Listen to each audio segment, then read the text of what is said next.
Black Americans live shorter lives, face more illness, and receive more aggressive, lower quality end-of-life care than white Americans, even when income, insurance, and diagnoses are similar. Blacks are also 40% less likely to have a will or estate plan, meaning family homes and generational wealth often disappear. There are chapters of life we prepare for: childhood, careers, raising families. But there's one chapter many of us would like to avoid: the moment when the people who raised us begin to need us. Mom suffered from dementia, and it was very difficult for her, but dementia and Alzheimer's impacts the Black community at such a higher and disproportionate rate that it's something that we all need to be aware of. We need to look out for those signs. We need to prepare. Today on Truth Be Told, we're talking about caretaking, legacy, and the deep cultural traditions that shape how Black families navigate the end of life. And for Rene Petties-Jones, this chapter arrived with both grief and unexpected joy. I'm here because of my elders, and I stand on their shoulders always. And I just want to go backwards to honor and acknowledge and recognize them whenever and however possible, because for it not been their legacy, I wouldn't be the person who I am now. This is a story about honoring those shoulders, holding on, and learning how to let go. Throughout this series, we've explored inequity across the lifespan, from birth to adulthood. Today, we focus on caretaking, dignity in dying, and the legacy our elders leave behind. Before we begin, we turn to Maya Angelou, whose words remind us what it means to lose a great soul. When Great Trees Fall by Maya Angelou. When great trees fall, rocks on distant hills shudder. Lions hunker down in tall grasses, and even elephants lumber after safety. When great trees fall in forests, small things recoil into silence, their senses eroded beyond fear. When great souls die, the air around us becomes light, rare, sterile.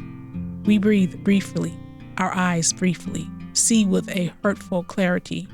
Our memory suddenly sharpened, examines, gnaws on kind words, unsaid promised walks, never taken. Great souls die, and our reality, bound to them, take leave of us. Our souls, dependent upon their nurture, now shrink, wizened. Our minds, formed and informed by their radiance, fall away. We are not so much maddened as reduced to the unutterable ignorance of dark, cold caves. And when great souls die after a period peace blooms, solely and always, irregularly, spaces filled with a kind of soothing electric vibration, our senses restored, never to be same, whispered to us. They existed, we can be, and be better, for they existed. Angelou tells us that we are changed by those we lose, changed by their brilliance, their wisdom, their love. That is where Renee's story begins. Tell me about how you grew up. Like, where did you grow up?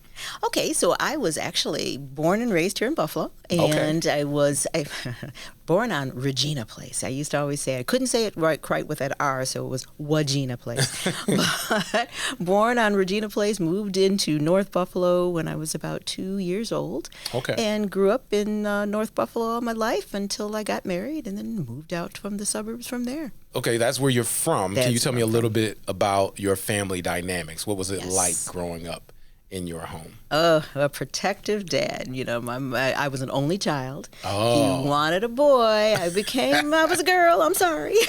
But very protective. So, you know, being their first and only, they really watched over me quite well. And even though, as I reflect back on it, you know, it drove me crazy that I would always know that my dad was in the background kind of watching what I was doing. Kind of hovering over your shoulder. Always. Couldn't get away with much of anything. Mm-hmm. But now looking back, I knew how much that was about love. You know, he wanted to protect me. He wanted to be there for me. He wanted to show that he cared. And I see it a whole lot differently now that I'm an adult. What about other folks around you? Mom and Dad were very much so involved, but they had careers. I had extended family. I had my grandmother who was very much so involved in my life. And when I was young, I would go with either auntie or grandma, and somebody would take care of me, and I loved being with family. I was the youngest of my cousins. My cousins are significantly older. Sorry, cousins, I don't mean to date you. But my mom, was born when my grandmother was in her 40s. So she was about 11 years younger than her siblings. Oh, okay. So everybody in my family was much older than I. So you were the baby of Truly all babies. The baby. I was the baby. Okay. I know historically, Black communities, we've always had this, okay, you have the familial connections, but you also have the connections in the neighborhood. Yes. Was yes. that a similar experience for you? Absolutely. The neighbors all knew one another. We kept in communication. Even when we moved into North Buffalo, which was, quite a move actually back in the day, it was kind of radical, and I know that it wasn't always met with the kind of expectations that we had, except we were only the second Black family to move into the neighborhood, and we moved directly next to the only other Black family that was there. So well, that's naturally, strategic. it really was, and we became very close, very friendly. We grew up together. Our family shared a lot. So I think, family, an extension of family, it was hard to say, okay, are you really part of my family, or do I just call you cousin or auntie just because? Right. But that's the way it was. We were all one, and we looked out for each other, and we cared for each other. Absolutely. So you had that neighborhood dynamic as a result of growing up in the heart of the Black community. That's right. And then, interesting enough, you move into a community where there's only one other Black family. You move right door, and now it's almost a matter of connection, survival, and making sure you can look out for each other. That's right. And, true to how I am now, and, my parents were very much so open, so we got a chance to meet one another in the neighborhood. So we all started growing up as an extension of one another, watching out for each other, which really felt good to me when I was young, because I never thought about it as being a black and white issue. It was more about community and family and togetherness, and making sure that we built community together. This web of support reflects a deeply rooted Black tradition known as collective caregiving. For generations, aunties, godparents, neighbors, and church mamas have stepped in to raise children, not just out of love, but out of necessity. Researchers describe this as kinship caregiving, when relatives and close family friends help raise a child. It's been shown to strengthen resilience and cultural identity for Black children. And in Renee's case, elders shaped every corner of her life, from her father's protective love to the community giants she saw all around her. I was thinking about how integral the NAACP was for me at the time, all of the leadership that was there. I think about even just in the school district, because of course my family was very much so in the Buffalo Public Schools, a lot of the teachers, principals, etc. And I was thinking like Albert Thompson, as the superintendent, Black superintendent. That was huge back in the day. And just growing up with that and Alicia Eve and the Eve family, and we're all contemporaries. So the influences that, the community had on me was as much as the family had on. I mean, it really was an extension of that family. We all respected one another, and, we pushed each other to become something different and become more. I really look back and say that my childhood was a very blessed time for me, to be honest, because it was so surrounded by all of that influence. Surrounded by greatness. I mean, the names that you are mentioning, for generations, Black elders have been protectors, organizers, caregivers, and memory keepers. And yet, because of segregation, unequal access to care, and the stress of racism, they face shorter life expectancy, higher rates of chronic illness, and healthcare discrimination than white elders, even when they live just a few miles away. Do you ever reflect and say, you know what? It's this person who I most admired and who I've kind of subconsciously patterned myself after. Can you think of anyone from those times? Specific? Not necessarily. I can think of places and instances. And I'll say that, my church community, which also was a whole other family in another community, that actually changed the trajectory of my life. And I say that because I was shy. I was very withdrawn in terms of not really wanting to be around a lot of people, speaking in front of people, working with people. My church, Lincoln Memorial, actually changed that trajectory for me because they pushed me. They believed in me. They, pushed me up front in the pulpit and had me challenged to have to say things. And I started working with youth groups and started leading youth groups and then starting to work with Vacation Bible School and doing all these other things that pushed me up front. And it gave me that leadership example. It gave me the chance to get out of that shell that I had been in. It really changed my life. So, church and family and community all went hand in hand. Yes, I love it.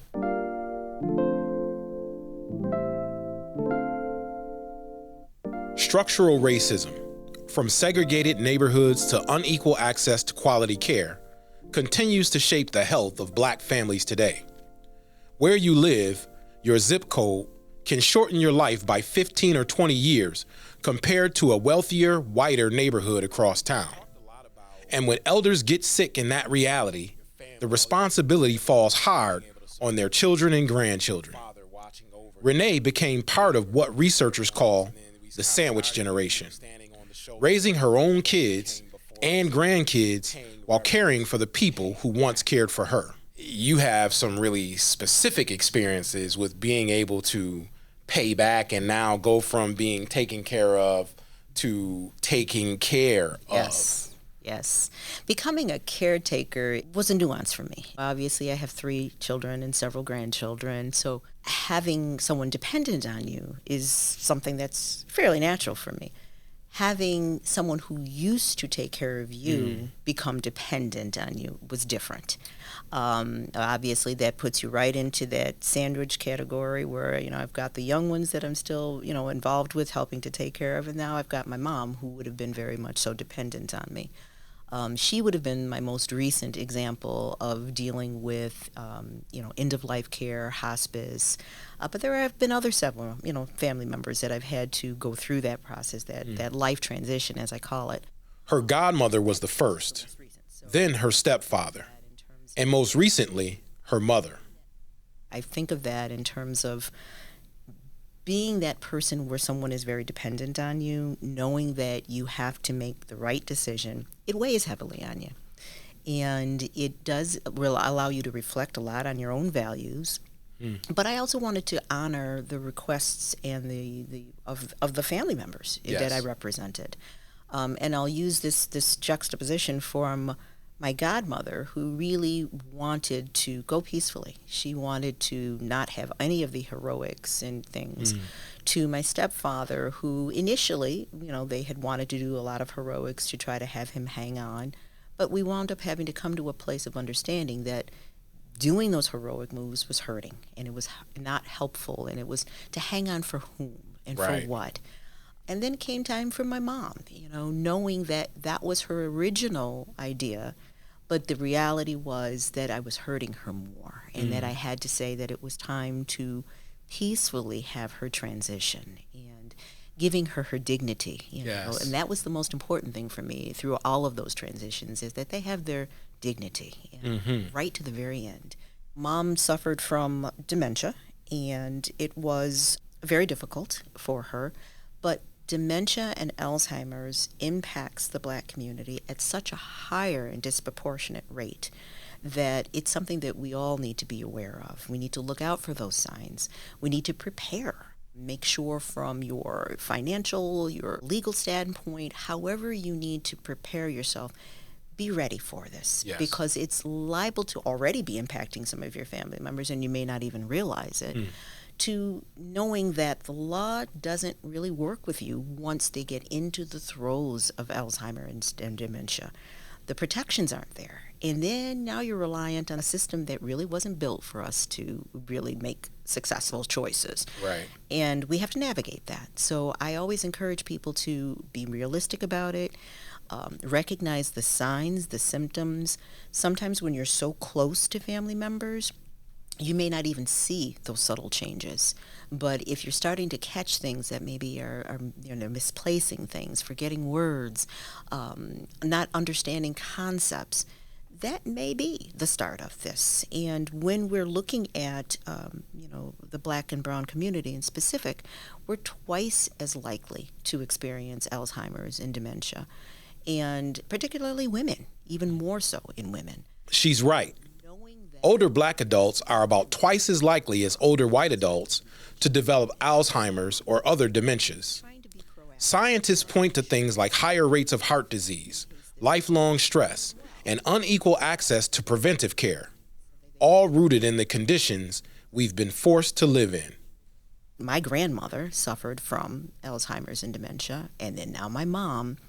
I'm trying to be proactive. I want to make sure that I ready my family in case this does come for me as well, so that they will be protected, so they don't have to go through those hoops to make sure that their assets, whatever there may be, even if it's 2 nickels, I want my family to get those 2 nickels. Yes. I don't want a lawyer or state to get that. So just putting in the protections for all of that ahead of time. So. Wow. So it sounds like a really complex thing to navigate, compounded by the emotion of it. Yes. Right? Yes. And you mentioned it's the systems you have to deal with. And astutely, you mentioned these are not systems that are built for us, so that gives you another layer of challenge. That's right. What are some of those systemic issues that you faced in helping your mom and stepfather and godmother? The system wasn't built for us, and it still isn't. It doesn't work in tandem with some of our beliefs. Oftentimes, more than oftentimes, it didn't look like you and I. It was having to feel comfortable working with doctors and nurses that may not quite understand that same family dynamic, but yet they were there to help. But I had to really relinquish the idea of saying that, well, you know what I mean. No, maybe they really don't know what I mean. So I have to be very clear. Racial disparities show up clearly at the end of life. Black patients are less likely to be referred to hospice and more likely to end up in the ICU, on machines, getting aggressive treatments that don't always match what they actually want. One study found that only about a third of Black patients used hospice, compared to almost half of white patients. And Black families had more ER visits and hospitalizations in those final months. Hospice, when it's offered early, can mean fewer emergencies, more comfort, and even thousands of dollars less in medical costs for families and for Medicare. Having those clear directives really helps. In my mom's case, she didn't really do as much pre-planning as I wished she would have. It was easier on me because I was an only child, so I didn't have to go through that family dynamic. But I've seen so many families, when they get in the throes of this, get ripped apart simply because they can't agree. So again, having more than one child myself, I'm going to write down everything, make sure that my directions are known ahead of time before I may forget them, or my kids may argue over and say, no, mom said this. Make it sure it's clear so that there is no squabbles. I would not want my kids torn apart simply because they're having to process this disease. And then you look at the systems that are there to help, but yet are underutilized, like hospice. Hospice is one of those systems where less than 10% of Black families utilize hospice, and yet it's there to help us through whatever processes there may be. And it doesn't necessarily mean end of life. Everybody assumes when you say hospice, that means you're dead or you're dying. No, not always. And here's a great example of that. Mom was in hospice twice, and actually the first time around graduated out of hospice for whatever that may have meant, but they were able to increase her care, give her the stability that she needed, and they realized at that juncture this was not end of life. And they actually took her out of hospice and put her right back into her regular care, which I had never heard of that before. I thought, well, once you're in hospice, that's it. Right. That means that's the final step. But no, you can be in hospice for weeks, for months, and too often, especially in the Black community, if hospice becomes involved at all, it's in the last day or two, and it's too late. So therefore, hospice becomes equated with death, and it isn't. It's about life with dignity. So I can't say enough about all of the services that hospice offers, the wraparound services for not only the patients that they deal with, but for the families. Did you experience any obstacles that for you kind of set off the alarm, like, oh, wait a minute, this is not a lack of preparation on my part. This is not a lack of me understanding. Mm-hmm. This is clearly a racial dynamic. Yes. I can think of 2 examples. Most recently with my mom having the dementia and Alzheimer's and still being able to carry on a conversation for what you would think would be a normal conversation. If you paid attention to what she was actually saying and how she was saying it, it wasn't normal. There was something that was misfiring there. Yes. However, when you talk to folks that looked outside of the community that didn't look like you and me, and when they talked with her, oh, she speaks so well. She's fine. She's talking well. And I'm like, oh, no, she's not. Right. So it's butting heads with a system that said, oh, we presume because she can speak and she can, put 2 sentences together, she's okay. Right. No. That bothered me because I knew that I was going up against a system that was not built to understand that nuance. Then I think about, going to my stepfather, having that same situation where we knew he was in pain. We knew he needed to get to a hospital. And the facility where he was at didn't want him to go. And I'm like, wait a second, why not? So having to butt heads with that same facility to say, look, this man is writhing in pain. I want him to go to a hospital. If I have to go over your head, I'm going to do it. Oh, well, I won't sign off on the ambulance to get him there. And I said, well, that's fine. I'll take care of it myself. Just knowing that at some point, you have to make that line in that sand. You have to kind of go up against those systems and let them know, no, I don't know who you think you're dealing with, but it isn't that. Yeah. Because the presumption is there. And knowing that ahead of time, it's like, I'm dealing with those systems all of the time. So I'm ready to kind of come at you and say, I'm here. I've got my homework already. Yes. I know how to Google. I mean, it's interesting. You have to do all of this preparation mentally and in the emotional exhaustion of dealing with end of life support for someone. And as prepared as you are, you still have to keep an eye out for folks trying to diminish you or your loved one because of stereotypes, because of racist opinions and views. Right. So it's another thing that you have to be prepared for. It sounds like you handled it quite well. As well as you could. Mostly. But yes, you're right. Those stereotypes always rear their ugly head. And I think that, again, it helps to erode the trust that we still need to build in the very systems and the communities that we need. So, knowing that some of these folks would talk down to my mom, say, for example, as if she were hard of hearing. And I'm like, she can hear you. You don't have to talk to her like baby talk, And she would tell them, like, I'm not your child, So she would self-correct them. And I'm like, good for you, Ma. But those are the kind of things that, it does weigh on you because you know where that system is coming from. Yes. But yet you have to make that conscious decision to say, but I still have to work within that system. This is a common experience for Black families navigating healthcare, needing to advocate loudly to be heard, needing to know the system better than the people running it. Decades of bias and unequal treatment have taught Black patients that if they don't push, their pain might be dismissed, or their loved one might not get the care they deserve. What do you think historically we've kind of gained this distrust of the medical system? You have to sign paperwork with hospice, and that feels scary because you're giving them what you think is control. Right. But yet, by the same token, if you really understood the process, you're in complete control. At any moment, if you want to pull yourself out of hospice or pull your loved one out of hospice, you can do that. So it's not a here to there kind of a thing. There's less gray space in between. But talking about trust, the systems have not been built to help us. They've been sort of there, but they've just not been on the track of making sure that we are better, healthier. The disparities are so big. Right. And even denying these disparities exist now, well, we've got to prove that they are, and statistically, they're very, very large. So if you're talking about all of the different systems that even create Alzheimer's and dementia, They're looking at environmental things, genetics, all of the things that would severely impact the Black and brown communities more so than any other community. Now we have to acknowledge that there are going to be these disparities, and then we've got to overcome them. So trust is the foundation from all of it. But in order to trust it, you've got to see the result. That mistrust didn't come from nowhere.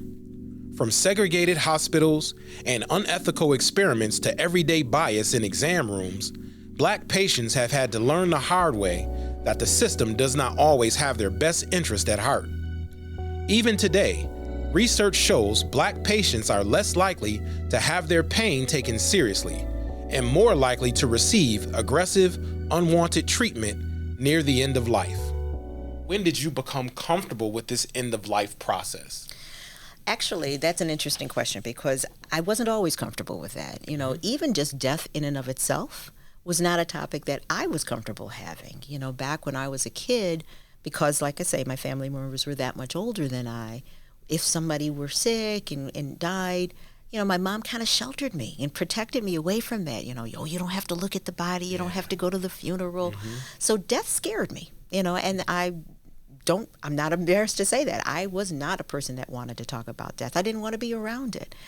But then once I became immersed in understanding that this was just the next journey and allowing my faith to say that this was just a door that was opening for another life, it allowed me to say, okay, what are you really afraid of? And realize that every one of us have to have that journey. And can I be that person to have walked through some of these folks' lives and be there when they're ready to say and take their last breath? Yeah, I think I can do that. It's not easy. I'm not going to say there ain't tears along with that, because there are. But I'm becoming more comfortable with it now. And I'm understanding that this is a role that I can play. I'm hearing so many different things. There's the preparation on the part of an individual who know at some point we're no longer going to be here. Right. There's a preparation that I believe all of us must go through in being prepared for others to move forward and transition. And then there's our own preparation mentally, spiritually, financially. Oh, big time on the financial side. Yeah. And when our elders say, I'm not always going to be here for you, they mean it. And they don't mean it in a negative way. They mean it, just get prepared. Be ready for this. And I think Black Americans are far less likely to have a will or estate plan. In some surveys, only about 3 in 10 Black adults report having any estate documents at all, compared with roughly half of white adults. This is often because of distrust in legal systems or fear of confronting mortality. That gap doesn't just create confusion. It fuels the racial wealth divide, as homes, savings, and land get tied up in courts or lost altogether. Estate planning isn't just about money. It's about clarity, dignity, and making sure your wishes are honored. So what can we do to be prepared? What can we do to protect one another? How can I protect your legacy and help build on that legacy to give it to the next generation? And again, working with lawyers, which the legal system, hey, we don't have a whole lot of trust in that either. Right. But sometimes we do need those folks to get things in place. Talking to them about what is it that you're trying to protect. Have a will. Oh my goodness, no offense, but have a will. I'm Will with one L. There you go. Exactly. You need a will with 2 L's. And a lot of people pass on without that. And that is such a huge misstep, because then you're allowing other people to come and make decisions for your property, your stuff, with whatever they decide, and you don't have a say-so in it at that point. So making sure that you talk about these things, plan for these things, be ready to trust in some areas that we haven't traditionally been as trusting. Rely on whatever faith community that you have. Make sure that you are prepared with them. Is the reason why Black communities maybe don't take advantage of estate planning or involve themselves in estate planning because of the fear of dealing with these systems as well? Exactly. I can tell you that I'm not a fan of lawyers. Okay, sorry, all my lawyer friends. But I am just not a fan of the legal system, because it wasn't built to protect me.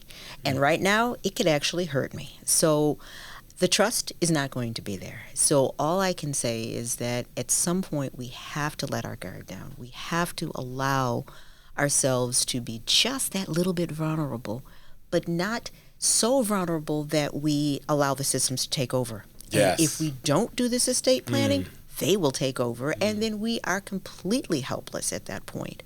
So do yourselves a favor, do the homework, find a trusted attorney that you feel comfortable having those conversations with. What you need to do is build the relationships with the legal system so that they can start to protect your interests and protect the interests of the generations that come behind you.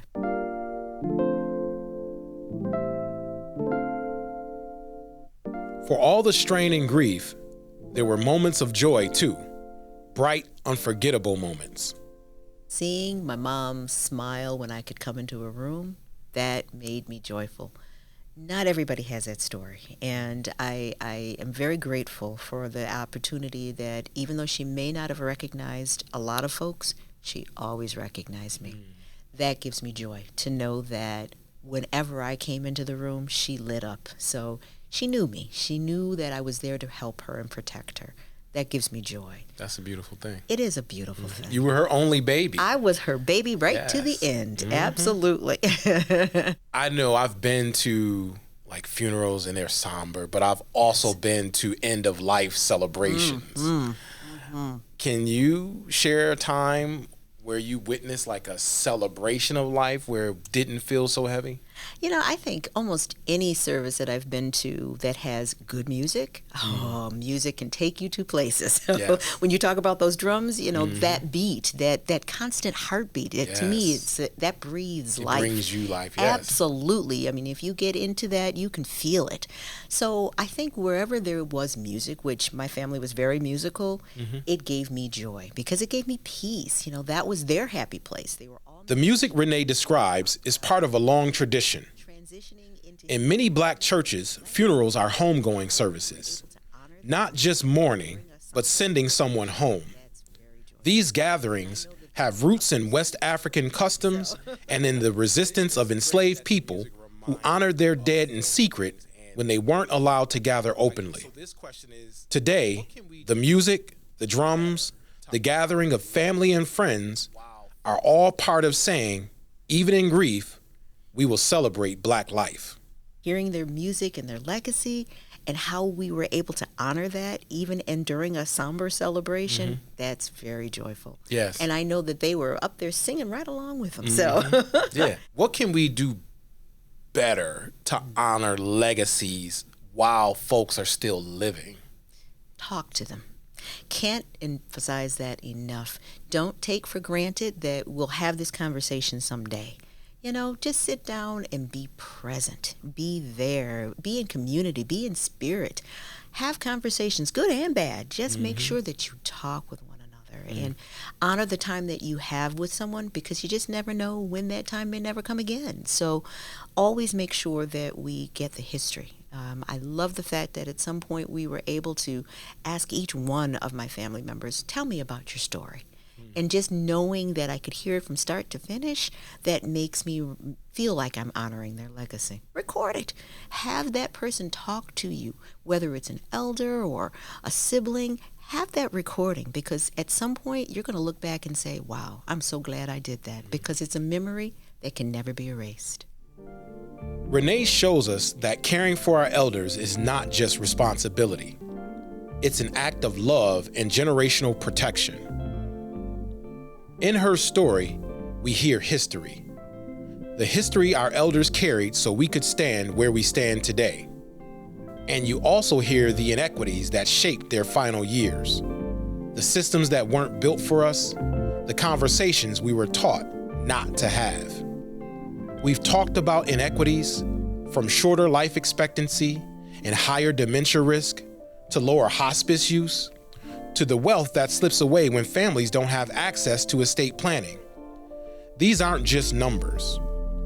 They're the reality behind almost every Black family's experience with aging, shaped by policies, not by fate.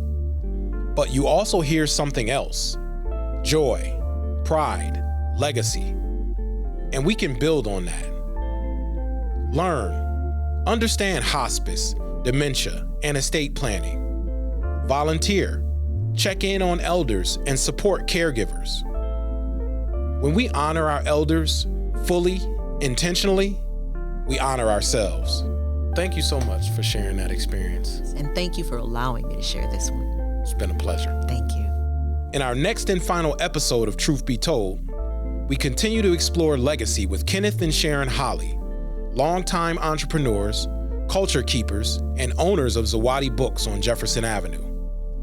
I'm your host, Wil Green. Thanks for listening.